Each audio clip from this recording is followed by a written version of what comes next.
Bienvenidos y bienvenidas a los podcasts de EC. En cada charla vas a escuchar pensamientos sobre innovación educativa, cooperación y temas relacionados a la creatividad y motivación. Mi nombre es Ignacio Esteller y te invito a que te relajes y disfrutes de la siguiente conversación. Esperamos aportarte valor con nuestros contenidos y, sobre todo, invitarte a pensar. Bienvenidos y bienvenidas a los podcasts de EC. ¿Qué tal? ¿Cómo están? Espero que muy bien. A continuación les presento a mi entrevistado de este podcast.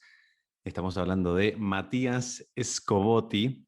Es el titular y el fundador de Educabot, un tremendo proyecto que tiene residencia en la Argentina, pero que obviamente que todo su personal está trabajando en distintas partes del mundo y también brindan soluciones a distintas instituciones educativas que tienen que ver con la educación del futuro, la tecnología, la programación, la robótica. Sería como un primo hermano de EC en el sentido de la búsqueda de aportar a la sociedad, a la educación y mejorar el contexto en el cual vivimos. Les recomiendo que presten mucha atención al final de la charla, en donde le pregunto sobre cooperación y me devolvió la pregunta con un nuevo concepto que él experimentó en carne propia en una competencia de robótica y de programación, y ya estoy utilizando la palabra competencia, y fíjense que si le pregunto por cooperación, hablo de competencia y en realidad él me retruca con un concepto muy interesante que mezcla justamente estos dos conceptos,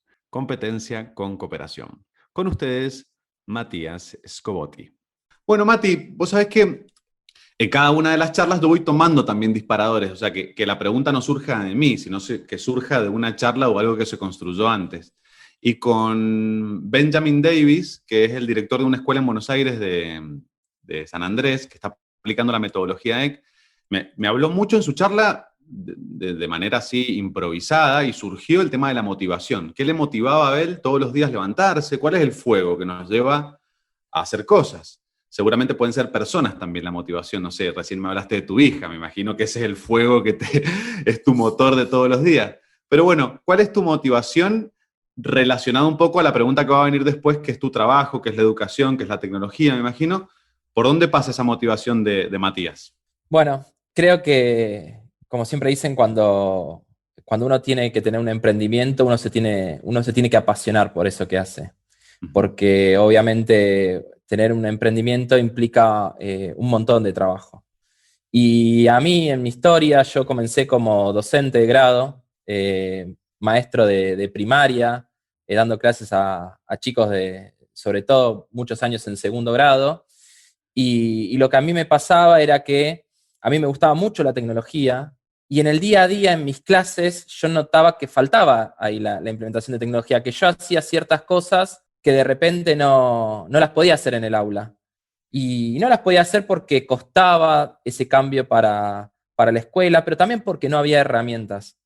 Y cuando empecé a involucrarme más con la tecnología, empecé a hacer algunos productos para mis alumnos, tratando de aprender en Internet a hacer cosas con herramientas digitales. Me acuerdo que hacía como unos dibujitos animados para explicar diferentes temas. Y me empezó a apasionar y después sentía que el impacto estaba quedando solamente en mis alumnos.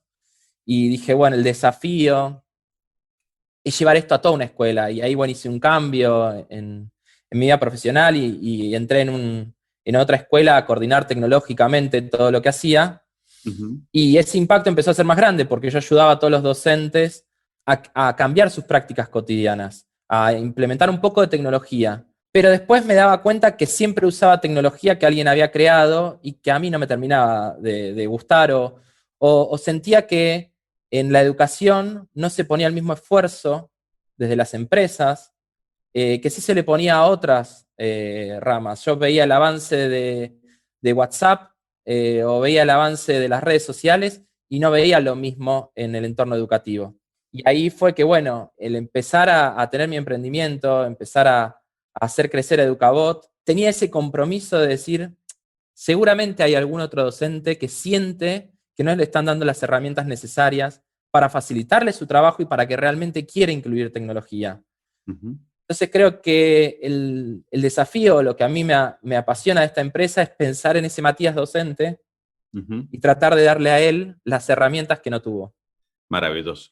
Y de ahí entramos en Educabot y de alguna manera vamos de lo general a lo particular, que es, ya me lo fuiste respondiendo, digamos, ver un lugar y transformarlo, me imagino, y transformarlo a través de tecnología. Y qué mejor que la educación, ¿no? Herramientas tecnológicas.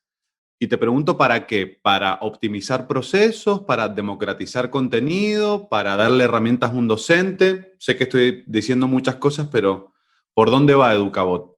Bueno, Educador va cambiando y te voy a Como contar toda startup. Como toda startup. como toda startup, cuando entra gente a trabajar en Educador, le decimos, miren que esto es una startup, miren que esto va cambiando muy rápido, y cuando van pasando los meses, nos dicen, no creía que tan rápido. Pero, pero bueno, también pasa que nosotros, ¿cómo comenzó Educabot? El socio fundador es Diego Ramírez, persona que sigue trabajando en Educabot, que es el que lo fundó, y que lo que le pasó a él es que pudo escalar mucho socialmente gracias a la programación.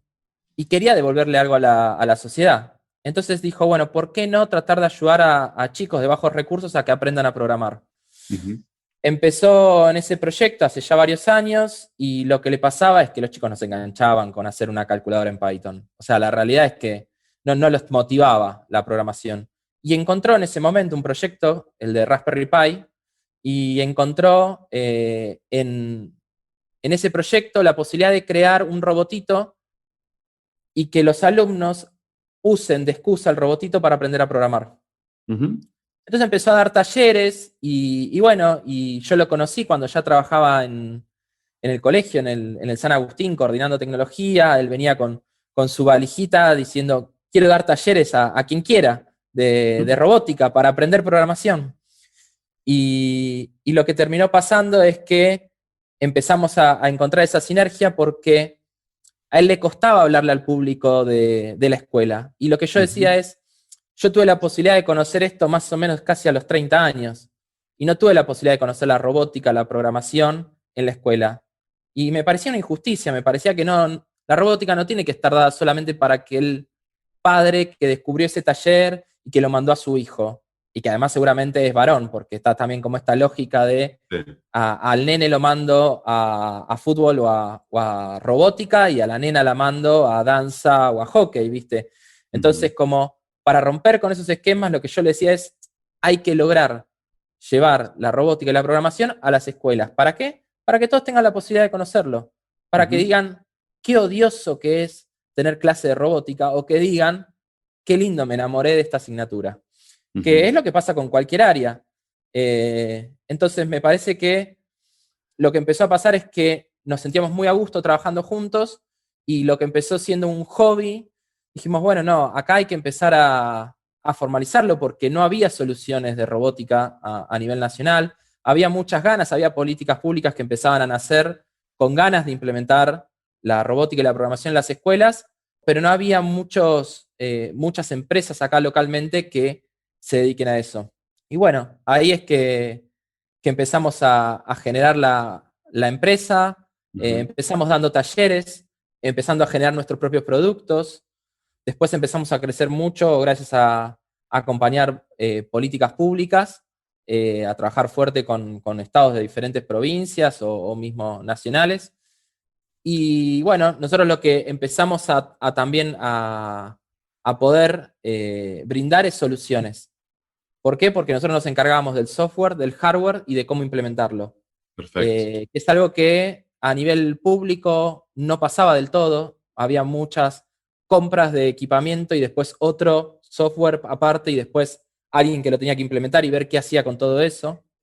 Y nosotros empezamos a dar estas soluciones donde realmente pensamos con un equipo interdisciplinar, donde hay ingenieros electrónicos, ingenieros industriales, ingenieros en sistemas, docentes, coordinadores pedagógicos, que entre todos pensamos cuál es la mejor solución para cada uno de esos pilares. O sea, tenés un docente pensando cómo es mejor un software también, porque Ujú. lo piensa como usuario. Y bueno, Educabot empezó a crecer, y teníamos un proyecto muy fuerte para el privado, que era el año pasado crear las aulas Maker, Ujú. en donde en ese proyecto lo que hacíamos es ¿qué nos dábamos cuenta? Que no alcanzaba solamente con, si vos querías en tu escuela tener un espacio maker para que los chicos puedan crear y que se puedan desarrollar no solo en la parte técnica, sino en habilidades blandas, veíamos que había un componente también de mobiliario, de capacidad del docente y un montón de variables que hacía que muchas veces el proyecto no funcione. Entonces, nuestro proyecto llevaba a que nos dé la escuela un espacio en desuso, lo pintemos, lo decoremos, llevemos nuestro mobiliario, kit de robótica, impresoras 3D, drones, todo, y que llevemos también al docente. Perfecto. Entonces despejábamos todas las variables y cosas que pasan en la escuela. De repente tenés el mejor kit y tenés la mejor computadora, pero no tenés un enchufe cerca, se te acabó la batería de la compu, no podés trabajar. Digo, cosas que parecen mínimas, pero que en el día a día son las que reflejan que un proyecto funciona o no en una escuela. Y bueno, nos pasó la pandemia y claramente teníamos que repensarnos como empresa, porque donde todos o muchas empresas de robótica decidieron achicarse o cerrar, nosotros tomamos el desafío de un proyecto que teníamos más pensado para más adelante, que era hacer toda una suite de aplicaciones. Es decir, lo que empezamos a ver es que la escuela necesitaba una herramienta para las videollamadas, como Zoom o Meet o alguna otra. Después necesitaba la parte del entorno LMS, digo, el Edmodo, el Classroom, el Moodle, o sea, cualquiera de esas empresas. Después tenías otra parte para la comunicación con la familia, otro software para la robótica, y le pasaba que toda la comunidad, el docente, el alumno y los padres tenían 20 cuentas y no sabían dónde gestionar. Entonces dijimos, bueno, es una oportunidad para hacer algo que las escuelas privadas que estaban con nosotros nos pedían. Ustedes que son de tecnología, ¿no tienen un software de? Y te lo completaban con todo, desde la parte contable hasta lo que se te ocurra. Y dijimos, bueno, nosotros somos buenos en el desarrollo de software. Y bueno, durante todo el año pasado afrontamos ese desafío de reconvertirnos, de no solo tener una pata en la robótica y en la programación, sino de tener una suite de aplicaciones que acompañen a la transformación digital de la escuela. Y que en los primeros pasos es reemplazar quizás alguna de estas herramientas que te contaba para tener todo con una misma cuenta, pero a futuro queremos ir desde anticipar que un chico tiene problemas en la escuela, que eso hoy recae en un bueno o un mal docente. El alumno depende de lo que te tocó. Ese año, viste, te puede tocar alguien o una institución que a tiempo pudo, con un equipo pedagógico, anticipar ese problema y acompañar al alumno, y hay escuelas que eso no sucedió. Entonces no queremos que esa variable recaiga solamente en el docente. Creemos que hay muchas maneras de que el software con muchos datos pueda anticipar esos problemas. Y sobre todo también acompañar en esto, porque pasa en otras herramientas. Dejas una compra a la mitad o estuviste mirando no sé, viste para hacer un viaje y de repente te aparece publicidad por todos lados para llevarte y tu búsqueda de Google se centra en, no sé, buscas algo de Chile y te va a salir algo de un viaje. Claro. Ya no te va a salir algo que estaba buscando por ahí de otro tema.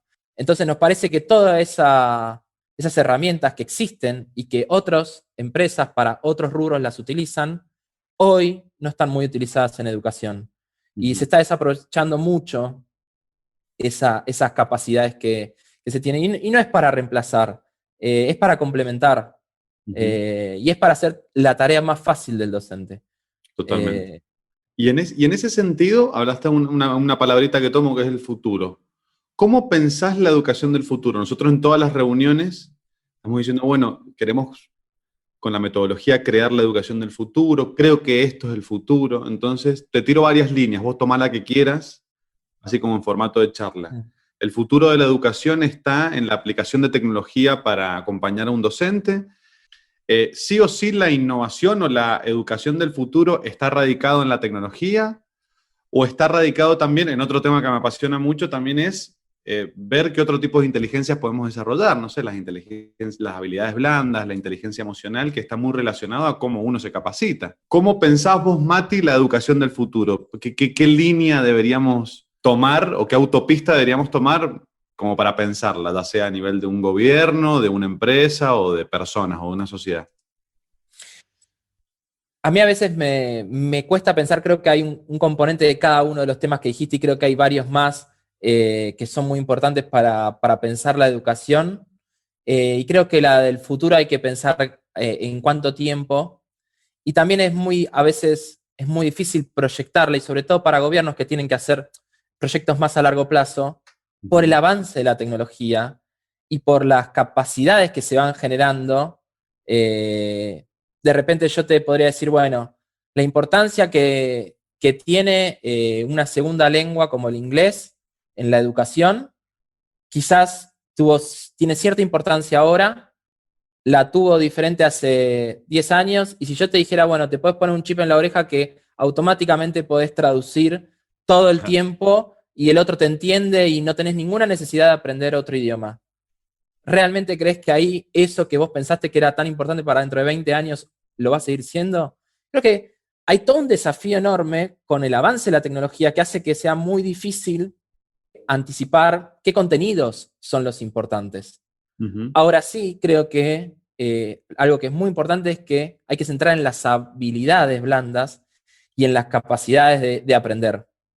¿Y por qué digo esto? Porque durante mucho tiempo vos terminabas la universidad y tenías un título que te acompañaba durante toda tu carrera.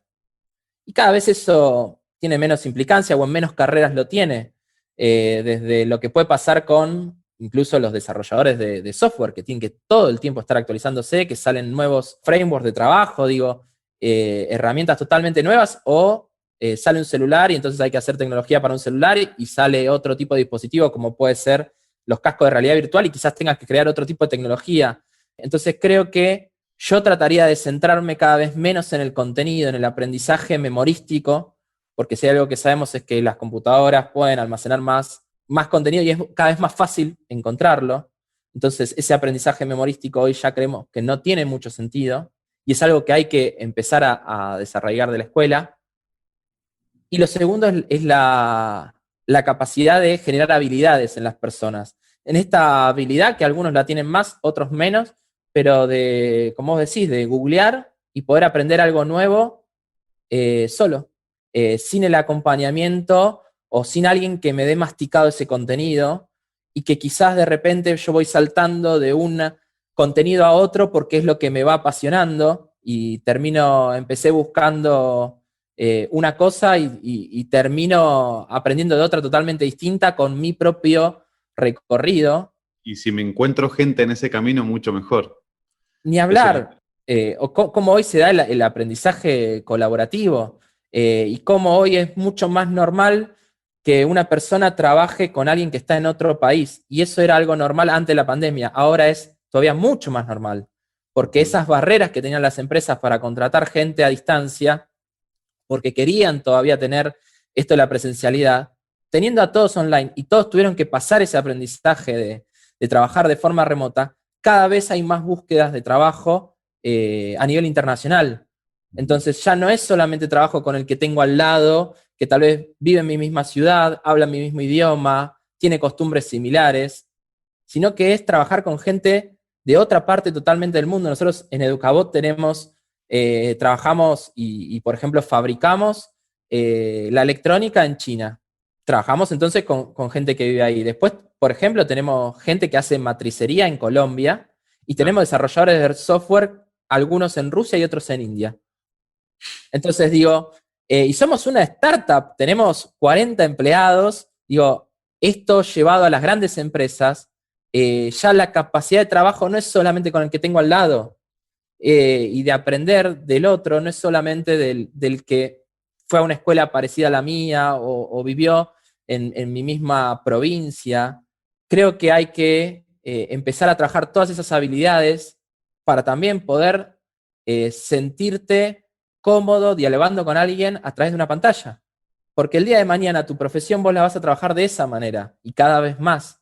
Ujú. Y cada vez van a salir nuevas necesidades y vas a tener que aprender. Y como vos decís, hay mucho de eso que lo puedes hacer sin la necesidad de ir a un curso, y lo puedes hacer por tu cuenta. Entonces, sacarles la posibilidad o la habilidad a las personas de que puedan aprender por su cuenta, para mí es un error. Y yo creo que la educación del futuro tiene que ver mucho con eso, con darles herramientas para que puedan aprender, darles las herramientas para que aprendan a colaborar en este mundo virtual que los va a enriquecer muchísimo más que lo que lo puede enriquecer una persona con un pizarrón verde. Qué bonito el puntapié que me das para la última pregunta, siguiendo un poco con el eje de EC, que es la cooperación. En base a lo que venimos charlando, primero, ¿qué te surge cuando te digo cooperación? ¿Qué te surge decirme? Y si crees, más ahora me parece acelerado por la pandemia, si el mundo tiende o las sociedades tienden a ser más colaborativas. El otro día yo investigaba tendencias de marketing digital 2021 para conducir un webinar y me sorprendió que muchos blogs españoles y estadounidenses hablaban de que el empoderamiento colectivo era tendencia en el marketing. Yo les hablo mucho a mis alumnos cuando hablo de modelo de negocio en la parte de alianzas, que es la más importante. Ahora, ¿con quién me puedo aliar para hacer cosas?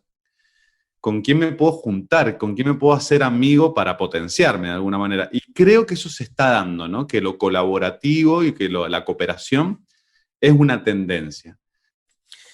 Bueno, yo te voy a contar algo que tiene que ver con una experiencia personal que a mí puntualmente me marcó muchísimo. Yo soy la típica persona que no le gusta perder ni a las bolitas, ¿viste? ¿Viste cuando vas a la persona que jugás a los jueguitos y se calienta si pierde? A mí me pasa que veo a mi hija que no le gusta equivocarse y digo, tiene lo mismo que yo, o sea, es como muy exigente. Y a mí me tocó aprender mucho sobre esto, obviamente tengo que hacer todavía mucho trabajo interno, por cómo uno fue criado y porque quizás, no sé, yo tengo 6 hermanos, ¿viste? Uno quiere destacarse, está Sí. como siempre en eso bueno, la mirada de los padres, pero Educabot representa a la Argentina en una competencia que se llama First Global, que lo que hace First Global es una competencia de robótica mundial donde selecciona un equipo por país y a todos les da el mismo equipamiento y van a una competencia donde compiten todos los países y en igualdad de Perfecto. condiciones, porque todos tienen la misma cantidad de personas, todos tienen el mismo equipamiento, todos tienen el mismo tiempo y ellos tienen una palabra que se llama competition, Ujú. que es una mezcla de cooperación y competencia. Y la verdad que uno va a un mundial y va y quiere ganar. Digo, uno va como Obvio. argentino y es como ir a jugar a la Obvio. pelota, te sentís Messi porque estás representando a tu país y querés ganar. Y me pasó de trabajar mucho ese concepto con los chicos que competían, de no ser mezquinos con el conocimiento, de ayudar a otros países, porque la competencia lo que hace es, vos después, cuando vas, todos los partidos son, vos tenés que crear tu robot, pero son 3 países contra 3 países. Y esas alianzas van rotando, entonces vos por ahí jugás un partido con alguien que es tu compañero, y después jugás con otro partido donde lo tenés enfrente, como la vida misma.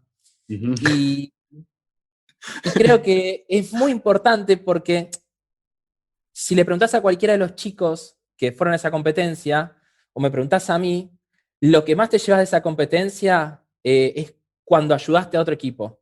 Y puedo ver, y me acuerdo patente de un montón de momentos donde, no sé, a nosotros nos pasó que hace 2 años, el año pasado no lo pudimos hacer por la pandemia, pero hicimos la Copa Argentina, la Copa Robótica, que era como la emulación de Fair Global, pero en Argentina. Entonces había un equipo por provincia y la hicimos, el que ganaba ese torneo era el que viajaba al Mundial en Dubái.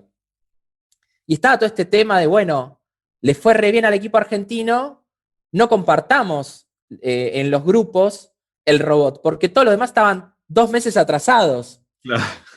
Cuando vos ibas al Mundial y el equipo que salió segundo dijo, mi robot lo desarmamos todo y imitamos al de ustedes, y ellos salieron segundos, o cuando veías que la mayoría de los robots que estaban bien armados se habían basado y te lo decían que se habían basado en el robot argentino, eso te daba mucha más satisfacción Claro. por dónde vos posicionabas a tu país, por cómo te convertías en un referente, por cómo habías ayudado al otro y no habías sido mezquino con el conocimiento.